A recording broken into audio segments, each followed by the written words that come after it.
people are still really craving that human connection. And so video has become a really, really useful way that brands and companies are connecting with their different audiences. Even LinkedIn's starting to do shorts. Yep, they're testing the reels right now. The importance of Google is dead. Honestly, this makes like an investment back into people and employees and strategy. It feels better. Yeah, see? Become that expert at something that is applicable to your customers. Now, if you don't have premium, you're getting inundated with these ads. What's the first thing you do? You're just waiting for that moment to hit skip. Careful, you're starting to sound like a marketer. You guys see how much It's helped me a lot. I'm so happy.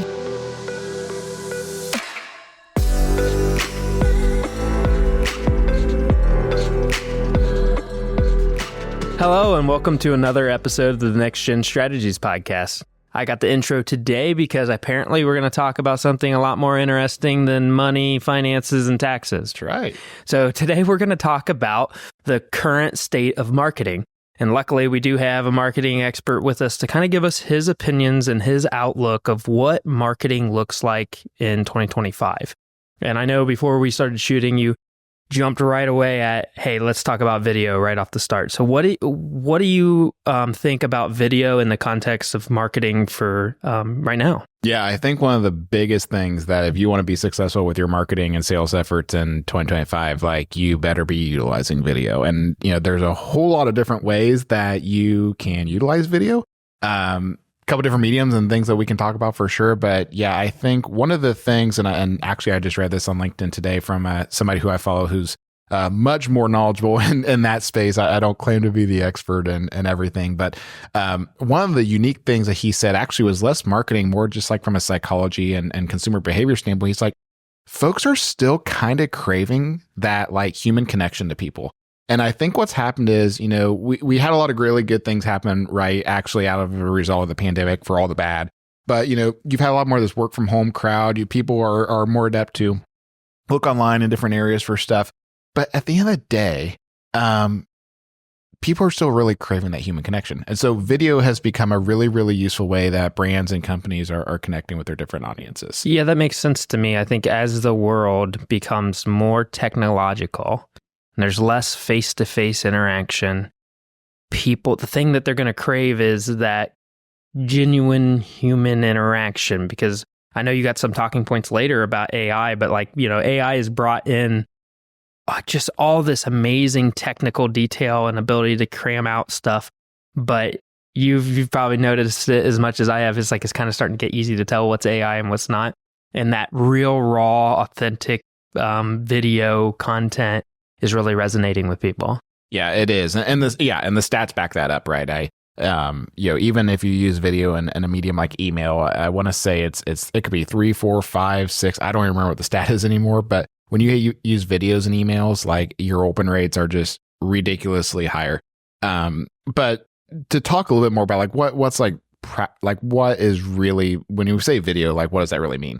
I think a lot of times what scares folks is they think, oh, we got to do more videos. So we got to hire these, major production companies to come in and do these studio shoot type of video and entertainment. And like, how do we do that? And that sounds really expensive and complicated. And I think more than anything, it's just you likely, whether it's yourself as a business leader or some folks that you have working with you, you have really smart people in the building who are probably subject matter experts at something.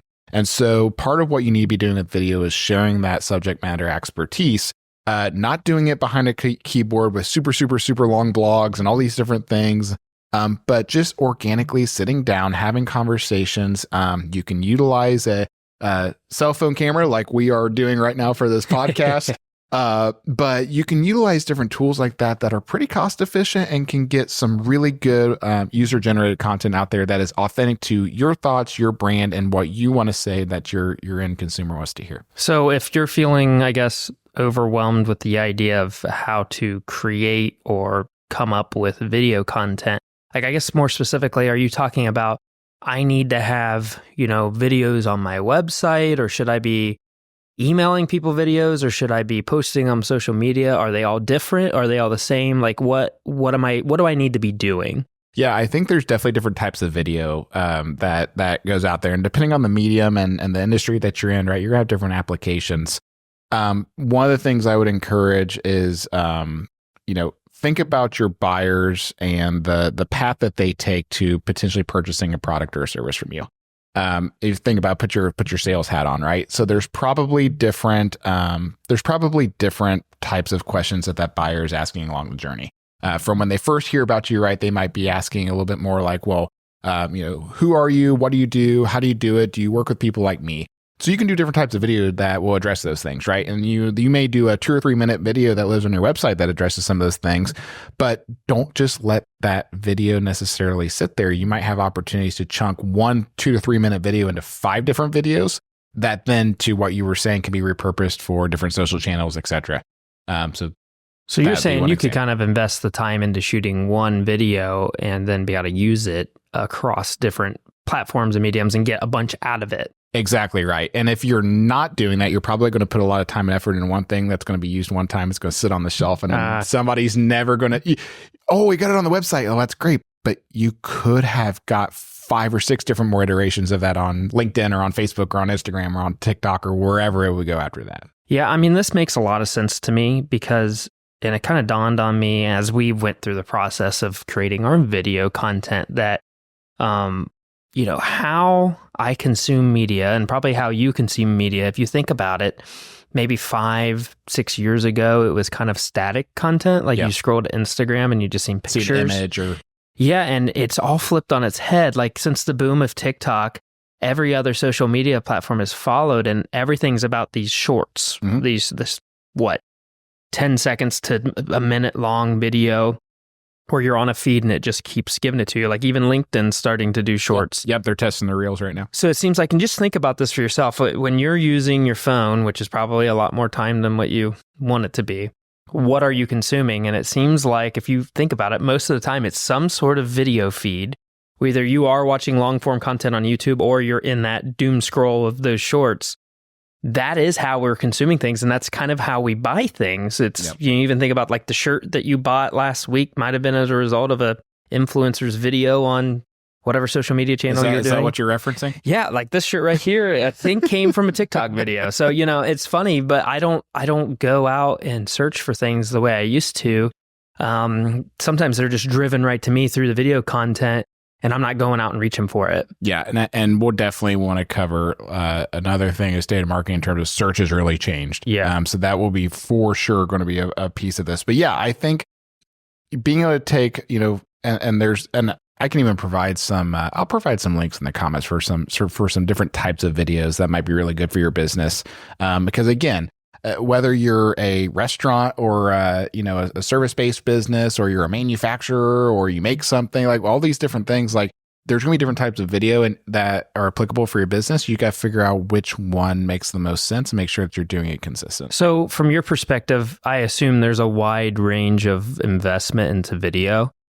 So is there a recommendation you have for like the person who's never done it before all the way up to somebody who's got a big budget? Because I'm thinking like, the phones work pretty good, but what's it look like then if you're really trying to take it to the next level? Yeah, I think if you're kind of more of the, hey, I've never done any of this before, like how do we start out? Just start off by trying to do some cell phone video. Like I'm saying, I wish that we could take these cameras and just do like a pan shot. Maybe we'll do that at some point in time. But like, there's some pretty basic things that you can do to just start kind of talking about who you are, what you do, why you do it, who do you serve, why do customers buy from you? Like, everybody, your customers the best. So like, start thinking about some of those questions. And if you just do some videos, get used to being on camera. You don't even necessarily have to utilize your cell phone camera. You can potentially use your website or your laptop to be able to record different things. But yeah, I think that just start getting used to being on camera. Acknowledge the fact that, guess what? 90% of people probably hate what they sound like when they hear themselves talk. Yeah. They're going to maybe not like what they look like when they're on camera at first, but like you have to get used to doing that on a normal basis, because then you'll become more comfortable with the different things you have to do. Okay. I was just like, this brings me back to our video episode we did with Vidyard and Loom. Sure. Yep. So like, that's one of the examples. If you're using one of those tools that uses your webcam and records your screen, that's a way you could probably create some videos to throw into emails or something like that. Yep. And maybe, if you want to get used to it first, like do some videos that are more for internal folks before you get used to posting online, right? Like in that episode, I won't regress too fast to that, but we were talking a lot about how do we do like SOPs and training manuals and stuff like that. So like, yeah, use it on yourself, use it on internal things, like, and then you can kind of progress to, okay, so now I want to do some things about social media, what might be happening at my business. So then you can transition more to those other ones as well. Do you think, I guess if there was one type of video or one format that was like the best bang for your buck and the thing that you really should start doing this year, what type would it be? That's a good question. Do you think it's podcast? I would lean towards a podcast or some type of regular, if you didn't want to do the whole podcast production, just some type of regular check-in on what I would call thought leadership. Yep. What's happening in your industry and your customer's industry. Become that expert at something that is applicable to your customers. And yeah, I think podcasting is a really, really strong tool. But if you're not necessarily maybe ready for all of that piece of it, then start doing that thought leadership stuff, right? So I'll give you an example. Say I'm an IT professional, and cybersecurity has been a big deal and continues to be a big deal. So rather than always trying to send email alerts out to different people or say, hey, have you seen this coming up, or there's legal legislation happening, or IT and cybersecurity, you should be thinking about this if you're a manufacturer or if you're in healthcare. Rather than that, schedule some type of weekly, bi-weekly, heck, monthly cadence where hey, I know every whatever cadence I'm going to get on the camera and I'm going to talk a little bit about what's happening in this market. And guess what? I'm going to start to become that expert in those things, because you probably already are. You probably are already talking to current customers about it. Now you're just putting it on video. That makes a lot of sense. And it just seems, just from my journey of never really doing video outside of those video tools for some tax returns. Yeah. The podcast has just been really eye-opening and really awesome. The ability for us to shoot a video right now of this long form content. Yep. And then, which we haven't talked about, but if you don't feel comfortable with trying to clean that up, there are editors out there like the ones that we have that do a fantastic job of making this thing look great and sound great, but then producing all the short form content out of it that we can use. And the funny part is, part of like my marketing efforts now, especially once I have someone kind of who is ready to work with me, is I will share this podcast with them and say, hey, check out the podcast. You're going to get to know me a lot better. You're going to learn about the things I say. I'm a little different. And it's a way for me to just get all of this kind of brain dump out into the world, and it exists somewhere, and I can share that rather than, trying to come up with content on my own at some point in time. Because I'm sure you're just like me. There was an idea you had, or that would have been a cool picture or video, and like you just never get to it. And doing this on this cadence has made it available to me to share that stuff. And I think the big piece that you're talking about there is trust and credibility. And I think video and thought leadership content is what ultimately will help you build trust and credibility a lot faster with your customers. Because at the end of the day, what used to take, months and months and months of building trust and having conversations and emails and back and forth, that customer in a couple hours can go check out a bunch of videos that you've done, or check out some blogs that are vlogs or whatever it is. And they're able to build that trust so much faster, so much easier. And by the way, you don't have to spend as much time in the sales process of having to nurture these people and talk to them. The video can just do it by themselves. And when they're ready to reach out to you, they'll do it.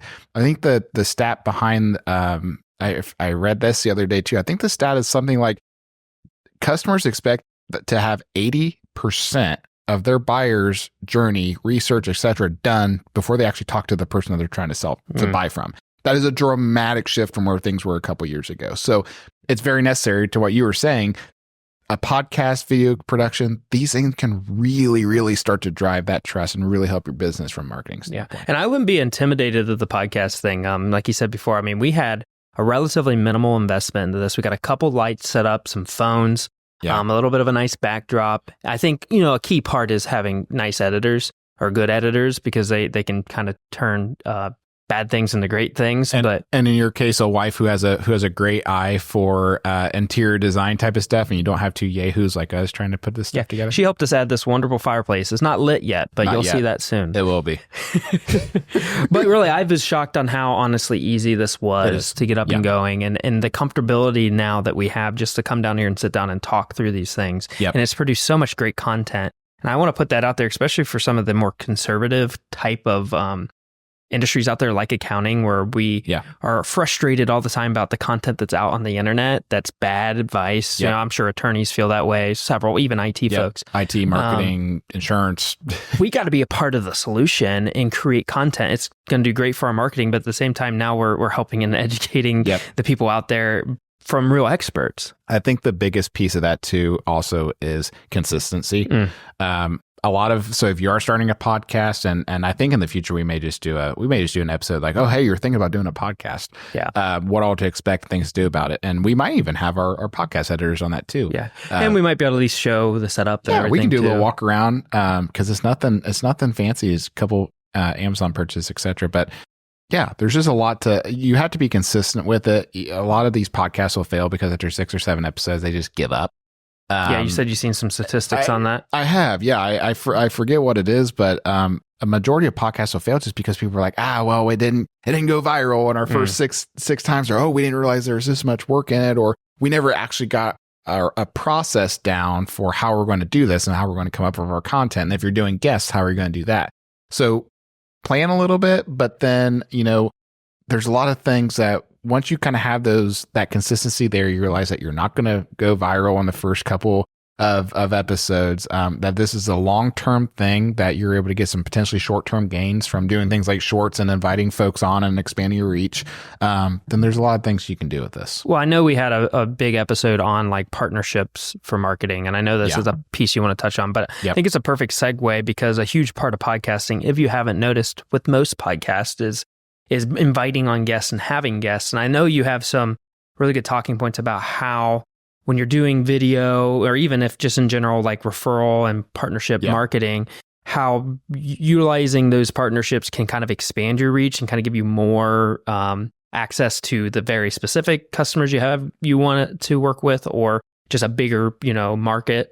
So kind of wanted to segue into that. Yeah. So this is the part of the episode where I'm going to say I've got some hacks for you. This is where I can say I definitely have some hacks in terms of the promotional aspect of, again, I'm going to talk more specifically to a podcast distribution standpoint, but also any type of short form video that you're doing where you're inviting guests. So to your point, right? Like, there are a lot of different ways to expand your reach on these different social media platforms. And if you're already doing the work to do these podcasts and these videos, like, you have to make sure that you're consistently promoting them as well. You can't just shoot it and hope it ends up on YouTube and people come find you. You have to regularly be posting and regularly be doing these things. So if, for example, again, I'm going to use podcasts as an example, it could be you're doing a 1 minute, what's new in the IT world every week, like whatever those things are. You should, if you are a business, if you're a service business, you're making widgets, whatever, be inviting people to also contribute with you to this content. And if you're doing that, if you're doing interviews with folks, if you're talking about other companies during your podcast, we just said Vidyard and Loom. So we might just tag them in this because we mentioned them too.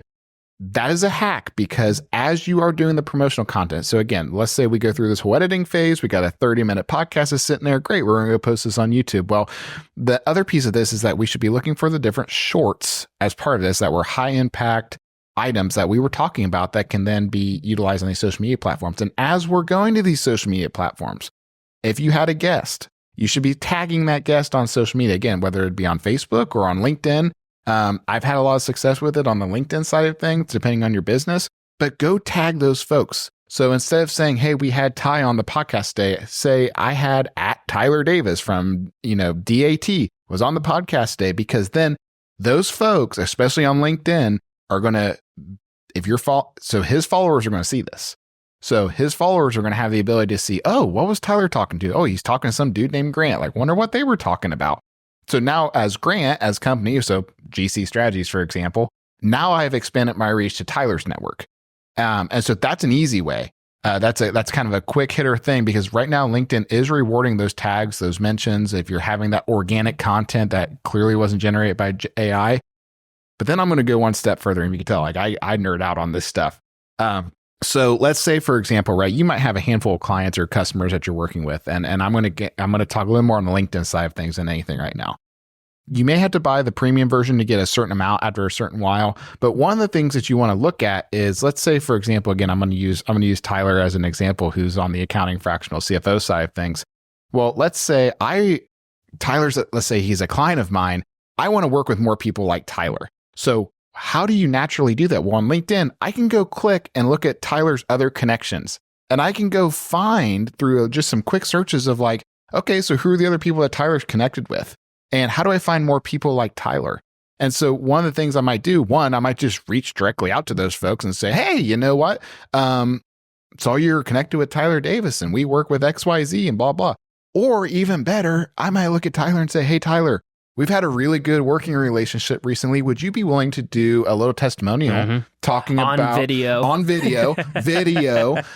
talking a little bit about our working relationship and how beneficial it's been for your business or whatever it's been? You're going to get a testimonial from me. Hey, I've worked with GC Strategies for last year. I've seen XYZ. Exactly. Everything's better. And then now you might have that content that you can kind of drip to the people that, because clearly on LinkedIn, I'm connected with a bunch of other CPAs because I'm into that like thought leadership world. Yep. So you're going to be able to contact either A, just tagging me might get it to them, or B, if you want to go more direct, now you have, hey, Tyler, this is how we help Tyler. He's been really happy. Just let me know if you would ever be interested, blah, blah, blah. And it's just much more direct. Yep, exactly. And I think that's the piece that people, one has been accessibility. That's been a reason kind of before was like, well, we didn't necessarily have the tools or the thoughts of how to do this. And so what's happened before is a lot of people would dump a lot of money in advertising, hoping that these ad dollars on these different platforms were going to get them in front of these people.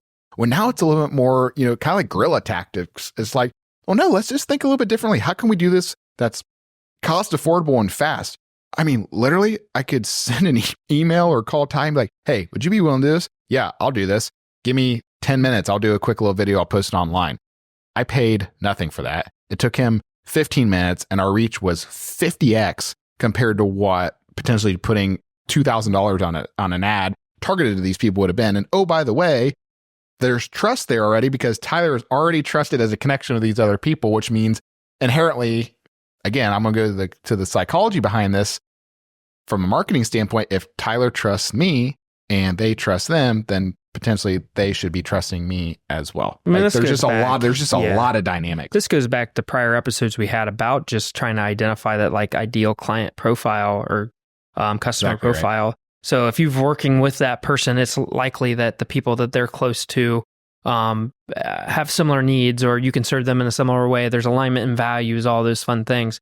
And I just think that's a really interesting take. So would you think then, like 2025 and moving forward until things change again, like the scope of marketing for a business is not necessarily the investment into direct advertising through all the major platforms, and it's a little bit more like strategy based and tactical in terms of deploying almost your own resources to a certain extent because you have all of the background and the industry and being smart about how you contact people, and you really try to get narrow rather than just saying, I'm going to blast, $10,000 into Google ads or something like that.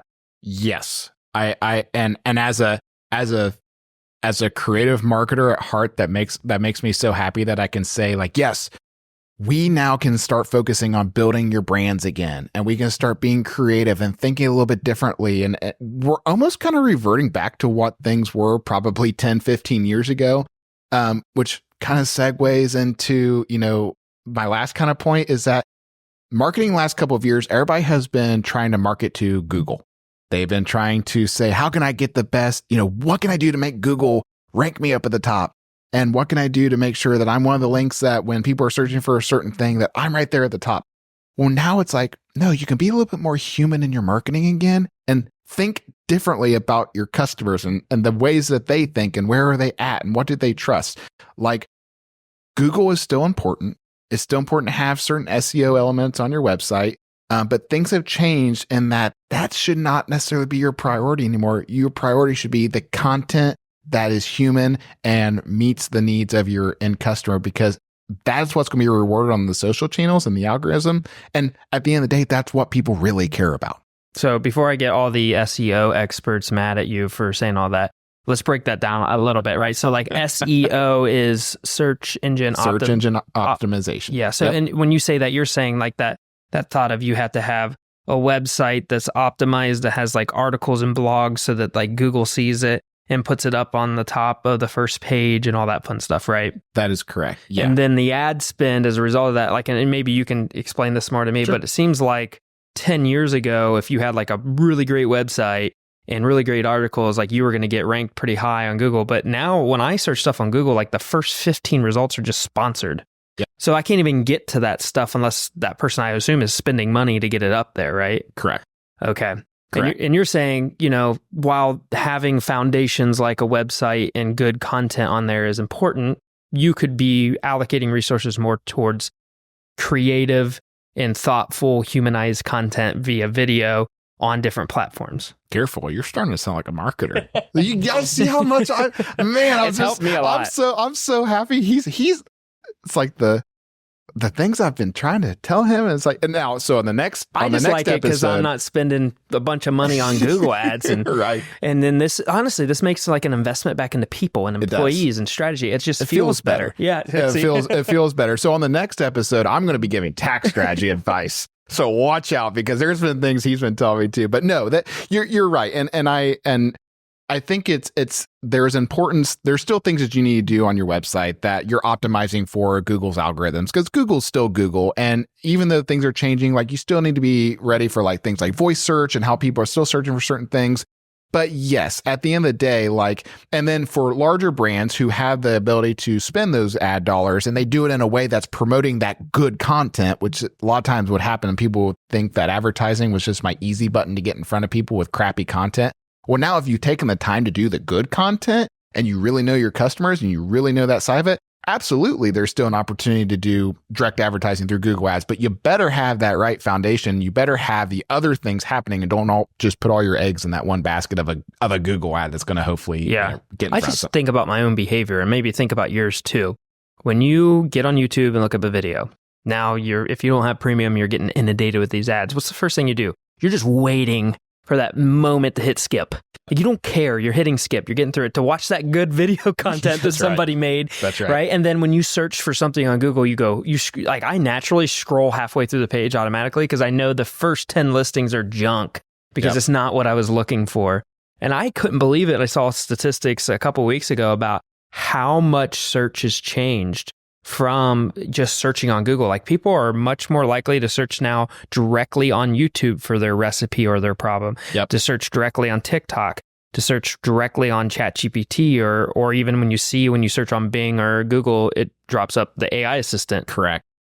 So I'm with you. Like, that investment seems kind of like tough to get a return on if the human nature is to avoid it. Yeah, exactly right. And I think that you'll also see too, it's become more expensive, right? So naturally, like, your bigger brands that have the budgets are going to take up those ad spaces. There are ways to be kind of guerrilla with it and be really smart, especially if you're doing localized advertising. If you're you see, like, a majority of our brands that we're working with aren't maybe necessarily hyper focused to local businesses, but like, if you're let's say you're a restaurant, you're a shoe store, you're a toy store, like, there may be some Google will help you a little bit with those local searches, because if I'm looking for, a pizza place near me, there's some opportunity there. But I think for those more mid-sized business, the ones that are a little bit more regional, the ones that have maybe a wider breadth and depth, like, you better be ready to dump some ad dollars. Because again, think about it. And I say this out loud. Who are the brands that when you're on, whether you're watching on YouTube TV, you're watching on Spectrum, you're on YouTube itself, what are the advertisements you get? You get State Farm. Yeah. You get the insurance companies. You get the car dealerships. You get the Fortune 500s, the pharmaceutical companies.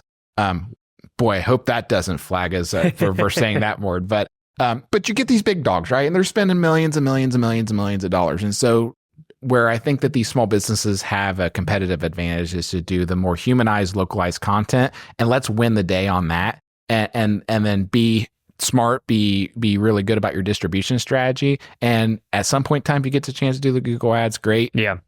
But let's be a little bit more concentrated on some of these other things first. All right, Grant. Well, it's 2025, right? And for some reason, you haven't told me anything about the 58,000 different AI tools I should be using for my marketing. So what is the scoop on AI in marketing? Yeah. you see, we did the AI piece last because I didn't want to start because everybody's talking about AI. So I'll keep it a little bit short with AI, right? So AI has been very impactful with marketing right now. And so one, I would say if you're not utilizing AI as a marketer, like you're crazy. And if you are working with, like an agency or a freelancer or an employee who's like, we don't really use AI, or you ask them like, how are you using AI? And they don't really want to kind of tell you, red flag. At least from my perspective, because I feel like a good marketer should be talking about how they're using AI to be better at what they do. And so, yeah, there's a lot of advancements on marketing side. I'll give some examples of bad ways to use AI, and then I'll give you some examples of good ways. So let's say, for example, right, have we all not been going through potentially like a LinkedIn channel and we see the responses that are in there or some of these posts where it's like, hey, 50 emojis, and they all have the exact kind of cadence to them. And then what do they end with? They always say, in conclusion, blah, blah, blah, blah, blah. Guess what? That was probably written by AI. Guess what? That's kind of junk content. But you know what? So some folks have unfortunately used AI in marketing as the easy button. And so, I can get some content out there for little to nothing. So that can be an issue because of all the things that we just talked about. You need to have more focused content. So that's an example of how it's been bad, but some really good things that you should be utilizing it for. So again, you can help brainstorming, right? Like at least from a marketing standpoint, AI has really helped me refine my thoughts. So if there's different things, and as you go through from a marketing standpoint of figuring out like, what are the subjects I should be talking about? What's applicable to my customers? How can I use, there's different AI tools out there to look at my competition and what they might be doing. Use it for those things, use it for research, use it for brainstorming, and become kind of a prompt expert with it. And I think we've talked about that a little bit before, but like if you know the right prompts to ask AI and say, hey, listen, I'm a shoe store in Sydney, Ohio, and I'm looking to sell more of these different types of shoes, work boots. How do I, hey, AI, like help me come up with, some different content topics to talk about or to shoot a video on. Don't ask it just out of nowhere, say, hey, I'm looking to sell more work boots and I'm a shoe store. Yeah. Give me 3 LinkedIn posts, because that's where people go I've wrong. always said AI is like my therapist, because like I just dump everything into it. Like, and it's a perfect tool for that, because the more resources you can give it in the prompt, the better it is. So like I'll go in there and just brain dump and don't care about how my grammar is or periods. I'm just like, get it all in there. Yep. And that just provides like so much better results out of it than that 2-sentence, I'm an accountant, tell me how to write a LinkedIn post. I go, hey, I'm this is my story. This is what I've done. Here's where I'm at now. Like all together, I think it's a really good place. And the other thing I like about it is like I'm of the position now, and maybe this will change, but I do feel like if you're an expert in what you do, AI is probably not going to do it better than you in certain circumstances. Like I think I can produce a better balance sheet and profit and loss than AI right now because I understand nuance. But I'm not very creative. So I use AI to help me be creative because I'm not very good at it, and it's better than me.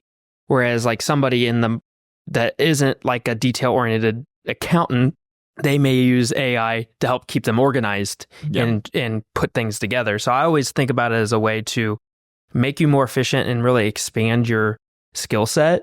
And I see marketing being a great place for that, just to get, like, for me, the person that's not the creative and I don't know what to come up with, I can go there and it really helps me. Yeah. And you can do that literally through, you talk about like typing it in or brain dumping. Like I use the voice functions on certain things. So like with ChatGPT or Gemini, like I'm having a full-fledged conversation sometimes where I'm like, hey, this worked well, this didn't. How do I do more of this? And what are some ideas for this? And if I was to do this, and I heard my customers say this.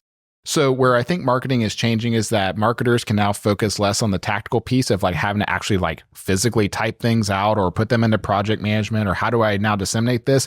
Then they can now spend more time on the strategy piece of like, okay, how refine that message. Now let's refine that message again, or let's figure out what can we do a little bit differently. And I'm looking at the analytics of what's working or not. That's where it's really helping marketing. It can be higher quality content that's more resonating to certain people. And now instead of being able to do, a couple different things, I can now expand and do a lot more types of content, and then focus more on kind of my distribution efforts. And I just kind of wrapping AI together, I just kind of wanted to get your thoughts on, since there are so many tools and there's so much investment into AI, Is there anything that like you think business owners should be weary of or skeptical of? Because like I see it in my space specifically in accounting, like there's always this fringe tool that keeps coming out that's going to do something amazingly for me. And like, I won't have to hire somebody, or I'm going to reduce my time or this or that. So I guess I wanted to get your take in marketing. So when these business owners see these things that come out and say it's going to do everything for you and blah, blah, blah, this and that, how should they be approaching that? How should they be approaching that versus like bringing experts into their life or DIYing? Like, do you have like some thoughts there? Yeah, I think first off, two different schools of thoughts there. Number one is when all this AI stuff started happening, you had a million companies pop up overnight. What's gradually starting to happen is those same tried and true platforms are starting to acquire these companies and just integrate AI into them. So we think about a QuickBooks, a Salesforce, a Microsoft Dynamics. So there is something to be said that sure, you may want to try certain things, but don't forget that you don't necessarily have to go try a brand new shiny tool, because guess what? There's a good chance in 6 to 8 months, either that company's going to be dissolved and they're going to become a part of something else inside of a tool that you already use, or that tool is just going to develop that type of stuff anyway. So that's one thing to think about. Not to say that there's not some amazing new AI companies that are coming out here that are doing things that just disrupt the competition. That's one thing to think about. The second piece is, if I'm going through them, I'm like, well, should I do things that are DIY, or, what should I be doing if I'm in a vetting process? Is honestly, go back and look at reviews, look at, are there other people in your industry using them? Talk to your friends, talk to experts, and just be leery that you definitely need to watch from like a ethical standpoint too, and if they promise everything, and make sure that it's doing what it says. So yeah, those are some things I would say like think about as your vetting tools. Yeah, and I think you hinted to it earlier. I think like if you're at the point where you need a professional either way, I don't think it's a bad idea to ask them how they're utilizing it. Yeah. Even like, the editors for the podcast, we talk back and forth all the time about how they're using AI tools to do things, and it's so cool. And I think that's what you want in a professional as well. And I love the idea of kind of waiting for your legacy software items to implement AI rather than chasing the shiny new tool. Now, there's a chance maybe your legacy software won't do it, but I'm going to guess if they don't, they're probably not going to be around long. So like I'm the same way. I'm not trying to bolt on 5 new tools onto my accounting stack when I know QuickBooks is around the corner with their product. If you're using a big, platform for your business to process a lot of your day-to-day stuff, it's coming. So I would be, a little cautious of jumping into a bunch of tools. And then I think there's always the opportunity to talk to professionals and get that guidance too, and finding the ones that are hip with the times and utilizing that. Yeah. And one thing to quickly add in here too, that I just thought of as well. So we're talking about like if you're like software, like tools, like big software stuff.